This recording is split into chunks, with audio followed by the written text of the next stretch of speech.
ভালোবাসতে আমার আপনার সাথে যোগাযোগ রাখার প্রয়োজন নেই। আপনিও জানেন যোগাযোগ তো একবার না বহুবার বন্ধ হয়েছে, বহুদিনের জন্য। ভালো তো আমি আপনাকে সেদিনও বেসেছি। থাক না যোগাযোগ বন্ধ, থাক না কিছু কথা।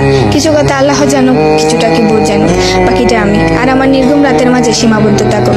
কিছু একটা অপূর্ণ ছিল যা কখনো পূর্ণতা পায়নি। কেউ একজন আমারও ছিল, কিন্তু সে আমার হয়নি। তারপর যাকে বহুবার দেখার পরেও মন ভরে নাই, তাকে আজ বহুদিন দেখি না। তোমাকে আজও পুরোপুরি ভুলে ওঠা হয়নি। তুমি আছো, তুমি রয়ে গেছো।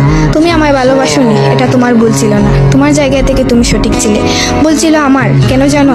বিনা অনুমতিতে তোমাকে ভালোবেসেছি। তোমাকে না জানিয়ে সহস্রাধিক স্বপ্ন বুনেছি।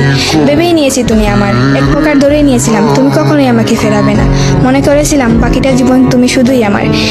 এসব কিছুই বলছিল, সব কিছু বলছিল। আরো বলছিল কি জানো? আমি বোধহয় জানতাম তুমি ঘৃণা করতে পারো না, তুমি অবহেলা করতে জানো না, তুমি তুচ্ছ তাচ্ছিল্য করতে জানো না, তুমি অসহায় করে দিতে জানো না, তুমি অপমানের সুরে কথা বলতে জানো না। কিন্তু এসবের কোনো কিছুই তোমারও জানা ছিল না। কিংবা কোনো কিছুই যে তুমি করতে পারো না তা কিন্তু নয়, সব কিছুই তুমি পারো। পুরো চিন্তা ভাবনাই ছিল ভুল। যে আমি ভেবেছিলাম তুমি ঠিক তার উল্টো দিকেই ছিলে।